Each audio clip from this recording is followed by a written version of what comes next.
locks them up. Yep, absolutely. Another win-and-end situation, and the loser not out 100%. You know, it will be the tiebreaker sweat, maybe having to play one more match, but you want to just win it here, be in no matter what. That's the major concern for both players. Wow, that is a lot of lands. A good start here for Depraz, who is able to flood the board with an array of 1-drops. But yeah, flood is a perfect term for his hand as well. Yeah, flood. It's not just the battlefield that's getting flooded as well. Depraz is doing a bit of a John Avon impression. Look at all the lands he's drawing. Another knee slapper from Riley. I love it. Thank you very much. Thank you very much. I try really hard. But for Rei Sato, look, he's the one with the business here. He's got the Goldspan Dragon, he's got Vadrock Negate and Expressive Iteration. In addition to that, I mean, I've been impressed by 1 damage effects. The Spikefield Hazard, good card, man. Better than it looks, I think. But Sato's got all the business here. Absolutely. And that negate was actually a pretty big draw from Rei, I think. Just because if you do not have any counter spells without any known information and a rogues player that has 6 cards in hand, you have to assume that there's some trouble. But the negate gives you a little bit of a cushion. You're like, maybe this will resolve. Still probably not. But when Jean-Emmanuel Depraz is sacrificing all these wind robbers, you know it's probably a pretty good hand or a pretty good situation for you. Excuse me. So, Goldspan Dragon comes into play. And gets in for an immediate 4 damage and, of course, a treasure token as well. And you can see the Depraz sitting on a whole lot of nothing. Merfolk Windrobber and Agadeem's Awakening, in addition to about 5,000 lands in hand. Yeah, wow. Just unreal what kind of situation has led us to this type of hand. I'm guessing it was an Into the Story that got fired off, and it just so happened that it was not a good Into the Story with just a bunch of lands. So Goldspan Dragon mutated now with Vadrock. And we might be able to get a look at exactly what Sato's looking at here with his graveyard, what he can flash back. Might just be looking for something like a removal spell for that Thieves' Good Enforcer. He's not on a hugely low life total, but it'll be interesting to see if he goes for utility or interaction. Looks like it'll be utility. Seize the spoils. Yeah, and that's a card that we usually see sided out. This is game 1. It is that kind of awkward 2-for-1 scenario where, yeah, if you discard a card and then get it countered, it feels really, really bad. But game 1, when it's pretty clear that Jean-Emmanuel does not have a ton of counter magic, a great spot to go for it. There's another one. And looks like Vadrock is getting mutated again. Oh, look at this. Look at these tricksy loopholes around the legend rule. My goodness me. Yeah, such an interesting interaction to be able to have 2 Vadrocks underneath a Goldspan Dragon. And you know what? You could even cast one. You could normally cast one, have it land on the battlefield. Legend rule does not affect it since it is technically a Goldspan Dragon. It is a very interesting way that these cards interact with each other. Now, Corey means interesting in the actual sort of in the you know, in the sense that you'd find it printed in a dictionary, not in the euphemistic sense we tend to use it in coverage here. Very true. My mistake on that. I should have been clearer. Yeah, interesting is reserved for a few situations only. It was that was an interesting piece of commentary from you there, Corey. Harsh. Might have been the meanest thing you've ever said to me. No. Oh well, don't feel interesting about it, mate. Lord Drakus now. And this is free. This is free to mutate, given the fact that it creates a treasure and only costs 2 mana to mutate. Is this just the combination? Are we seeing? What are we seeing here? This is it. I think this is absolutely it, because now every time you get a mutate, we need an unsubstantiate somewhere. There's an Into the Royal. There's unsubstantiate. This is it. So what you're getting every time you mutate, not only is it free because you get that treasure back and you get to return something to your hand, you get 2 triggers from Vadrock as well. So you're casting 2 spells for free. Seize the Spoil being one of them, where you're netting cards, you're netting treasures. Oh my you're goodness, gonna find more stuff like this. Wow. Wow. I mean, when I saw Mutate, I was like, I can't wait to make like a Deathstrike Vigilance double touch reach creature. And instead, people look at this like, no. I'm going to fiddly fart around with my graveyard. I'm going to bring this back, bring that back, discard this, return that, cast this, deal 2, gain a treasure, untap. Unbelievable here. Unbelievable. So at this point, is the combo just... We're just in a position here where Depraz is more or less... Is it deterministically dead here, or what's going on? It is, in a sense. The main thing is you only have a finite amount of time that you can actually do things with the way the rope works. So that's the biggest cause now. And you see Rei just going really, really fast, because that's the only thing he really has to fight right now. Eventually, if given all the time in the world, this is just over. You're returning all these things. You have 8 mana here. You just get to put these Vadrox onto this Goldspan Dragon. Keep doing these loops, sending 2 damage at Jean-Emmanuel Depraz's face while still drawing a bunch of cards, getting a bunch of treasures. It is going to be lethal if given the time. And you can tell here that Rei Sato and the rest of the team, I'm sure, have put in the hours when it comes to playing this deck, because there is no hesitation. There is no uncertainty here. We haven't had the rope pop up just yet, so clearly Rei Sato is taking enough game actions to prevent himself from timing out, although that will be something that's on his mind. The second Vadrock here, flashing back. Well, we say flashing back. The key difference here is that Vadrock isn't exiling these spells once they're cast, right? Yep, exactly. Not exiling, so you can just keep recasting the same Prismari command over and over. We see multiple of them that they're both getting flashed now, but yeah, you can just use the same one only if you only have one. As a tongue twister. Which is really not usually the case with cards like this. Normally, if you cast something out of the graveyard, it will get exiled. I mean, we see this in the upcoming Innistrad set with Flashback. That's the classic mechanic. But Vadrock breaks that rule. Vadrock doesn't play by anyone's rules. Not even his own rules he doesn't play by. Not even the legendary rule. Not even the legend rule he doesn't play by the legend rule, Corey. And as a result, we're going to see 10,000 billion Prismari commands sent at Jean-Emmanuel Depraz's head. And he's going to go down to game number 1. And, I think a lot of this has just come from the fact that he drew, again, about 5,000 lands this game. Yeah, it's pretty unreal. Both players have about the same number of cards in hand, but Rei Sato's cards do things. Yes. That was a lot of lands for Depraz.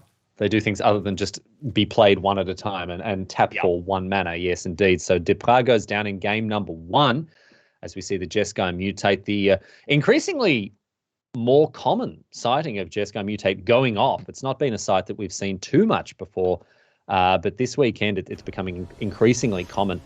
We've seen this deck really be put through its paces. And, I've sort of characterized the Jeskai Mutate deck by talking about that combo that it does as not being its plan A. And look, I stand by that. I think it's not exactly what a Jeskai player is hoping to do when a game starts. But certainly it's a nice thing to have in the back pocket, Corey, when you need to close out a game and you don't want to give your opponent another chance. Yep, exactly. And that might have been the first time that we just truly saw it go off. Like, that was the combo. That combo was not going to end.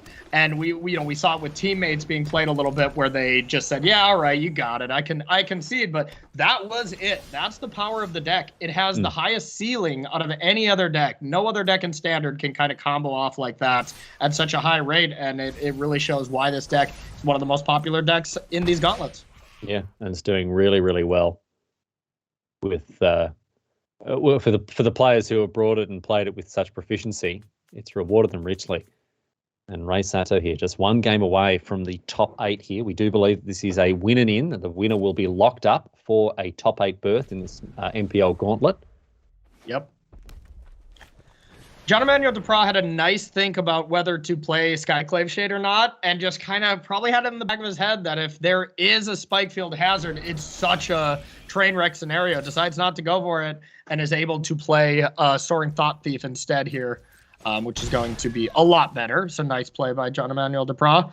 But yeah, missed some damage there. That was a free block to just block that and not take 2, so...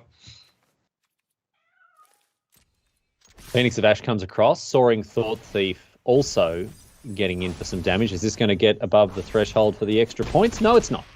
So just 2 damage here. And now Depraz is thinking about whether to fire off this Drown the Loch against the Phoenix. It's not a particularly favourable thing to do, so no. Instead, Skyclave Shade makes sense. Another Phoenix of Ash in hand here for Sato. Useful sideboard card for games 2 and potentially 3 against Rogues, of course.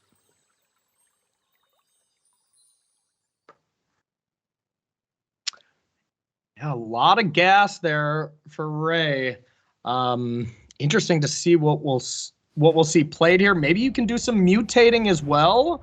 Now, some spells will definitely have entered the graveyard, so that is definitely an option as well. Spikefield has a really nice answer to the Skyclave Shade there, exiling it for good, so it's not coming back again. And following that up with a Fire Prophecy, maybe looking for potentially another land here, discarding Prismari Command. And having a dispute up for the worst case scenario for Rei Sato, which is just land 4 into the story. So far, a really nice beginning stage of the game for Rei. Finds a land in the form of Sajiri Shelter here. I think Sato just wants to hit his land drops just most turns, I would have thought. So no third land here with the Into the Story. Going to attack with a 2/3 Soaring Thought Thief now that the threshold for its pump ability has been met. Does Depraz want to drown this Phoenix here? Doesn't feel like a great thing to do. Yeah, we know it's going to be disastrous with that Mystical Dispute, but I mean, what's he going to do? Just continue to take 2 a turn? He can afford to in the short term. Yeah, I think that was a contemplation to put Luris into hand or not, but just recognizing that's just such a bad play. And if Rei Sato goes just land Goldspan Dragon, then that's kind of a nightmare scenario. So holding up mana, even though we just don't have the best play if we don't use up one of these Drown in the Locks. And Phoenix of Ash is really a Punisher case too, because like you said, you do not want to just be killing them with your premium removal spells of Drown in the Lock. So Thieves Guild Enforcer. Going to mill a couple of other cards here, but these Phoenixes are cleared for landing. And where they're going to land is right on Jean-Emmanuel's Domsky here. Oh, we're going to see a Drown in the Loch. Destroy target creature. Will this prompt the dispute from Rei? No, he's happy enough to let the Phoenix go to the bin. It's not going to be too long. Yeah, probably coming back next turn. Until it comes back, exactly right. And it comes back with a counter on it too, which is quite the big problem against the 2/3 that's trying to clock Rei Sato.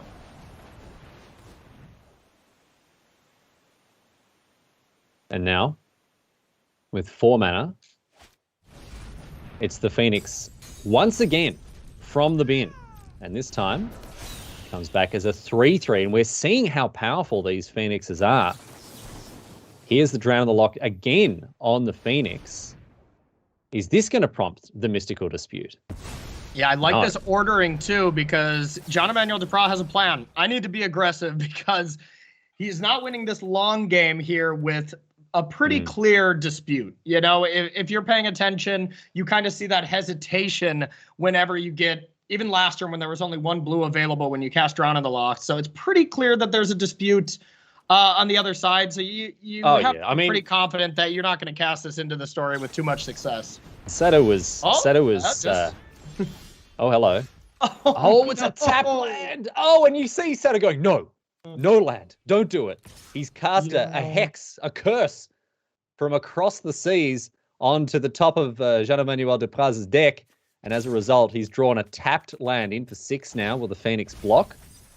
Maybe soak up some of this damage. Sato on a somewhat tenuous 13 is going to block and trade. Luris put in the hand. That's a nightmare for Depraz, who can't cast the End of the Story. And now, with so many cards in the graveyard to feed these Phoenixes, I wonder if Sato is going to be able to reduce the number of cards in his graveyard and make that Into the Story cost 7 again.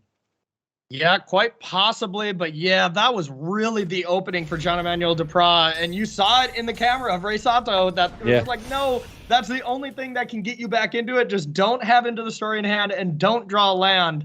That tap land there is, I mean, really pointing out the price that these creature lands have. You know, they're great on turn 1 and 2, but they're a liability on turn 4. They're incredible cards. They're really powerful, amongst the best that have come from the D&D set of Adventures in the Forgotten Realms. There's the untapped land. Too little, too late. But we are going to wake up this hive of the Eye Tyrant in order, I imagine, to eat that other Phoenix. That's big. That's big. There's no stopping that. Yeah, There's that one is way to huge. get rid of the Phoenix. So now the Phoenix can be pumped twice, almost 3 times. So this Phoenix can get up to 7 power, as well as this Lord Dracus can be put on it to get back some permission spell, maybe an Essence Scatter for that face-up Lurrus, or some way to deal with Hive, because eventually Hive is still going to be a problem. So Lord Dracus now, as you say, targeting the Phoenix of Ash, goes on top. Get a little extra toughness. Oh, yeah. Now it's a 3-4. And let's see what we want to bring back. Expressive Iteration offers some more cards. Essence Scatter, Test of Talents would be... I mean, Test of Talents is a juicy Georgia peach there. It really is. But then if Jean-Emmanuel Depraz goes land 6, Lurrus, it's uncounterable. And that's a big problem. You can dispute it and make them pay 3, but that's not great. So it really is the choice. Do I want to deal with Lurrus for sure or not? And takes the Fire Prophecy there, holding the land, I imagine, to discard to it, hoping to find some more business. Going after the Soaring Thought Thief here as well. Hey, getting aggressive. Ooh. Cub Warden. Okay, well, that's a very nice draw, particularly with the Mutate stack that's already there. But another tap land. Another tap land. So, will we see the Mystical Dispute on the Lurrus? Probably, because now the Cub Warden, can mutate onto this Lord Dracus and bring get back some creatures and bring it back to deal with this end of the story. Dude. Oh my goodness, so brutal. The Temple of Tilt, if you will. Dismantled. Limb from limb here. The top of his deck handing him these tap lands, and he is absolutely hating life. Such a rough bounce for him here. Temple of Deceit sends a Thieves' Guild Enforcer below decks. Yeah, we got the Cub Warden with 3 mana available here. Yeah. Now so it has lifelink as well. Can even hardcast the Mystical Dispute if that's the pick that you make there. See what he takes. Test of Talents. That may indicate that he recognizes that Into the Story is the only card that he really has to fear, and this is a great pickup for him, knowing what we do, that Into the Story is the final card remaining in Depraz's hand, and he's hating it. Look at this. Such a tough bounce here for the Frenchman. It's been really, really heartbreaking to see the way that this game has kind of fallen out of his control. This is a couple turns away from Rei Sato making it, and all 3 members of their testing team being in the top 8 of this MPL Gauntlet. That's incredible. They found the deck. Obviously, they found the deck, and they put in the time. They put in the hours. They've been playing it masterfully. Certainly beyond the comprehension of many people watching, I know. This Mutate list is so deceptively powerful. The range of ways it can approach a matchup, the range of strategies it can employ in order to get across the line here, and we're seeing it go to toe-to-toe with Rogues, mate. Rogues, a deck that's built to prey upon slow, dirtily control decks with its blend of pressure plus disruption, is being dismantled by Rei Sato here. It's incredible. Might see another Cub Warden framed in the back of Rei Sato's camera after this as well. They might all have to get a framed copy of that one. He's got Enforcer flashed in order to eat up one of those Cubs, but this is not going to do too much to forestall what seems inevitable at this point. Cub Warden flying across for 4, one of the Cubs getting in for a further 1. That's going to more than halve Depraz's life total. Don't forget that Test of Talents waiting in the wings, man. Waiting in the wings. That Into the Story is not going to resolve. No way, no how. It's lethal if he pumps again. Oh, the Cub Warden's got the pump ability hidden by the Phoenix, of course. Of course, it's got the pump ability. But I like this. This is 4 layers down. This is a very safe play to do here, because if that is a Drown in the Lock or something, all of a sudden you're like, oh no, what have I done? So I mean, here's the big draw step for Jean-Emmanuel. If we can get a way to kill this Cub Warden, maybe we have a chance. Maybe. I mean, Sato now out of gas. This Test of Talents is really going to do a number on his deck, taking out all the copies of Into the Story. So that's no longer a live draw. Disdainful Stroke is not going to do it. Disdainful Stroke is not enough here. And you can see Rei Sato once again. He is working his powerful ensorcellations, blocking any play that Depraz could make to try to get himself back into this game.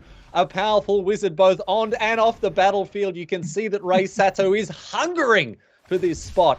in the top 8, Corey. Cycles away. The Raugren Triome finds another one, but all he needs to do is attack with the Cub Warden, and the game is his. There is nothing that Depraz can do. The Hive of the Eye Tyrant cannot block the flying Cub Warden. There's a Phoenix under there somewhere, and I think we are about to award another top 8 spot to Rei Sato, who has played his heart out here with Jeskai Mutate taking out the game and the match 2-0, Corey, against Rogues. What an incredible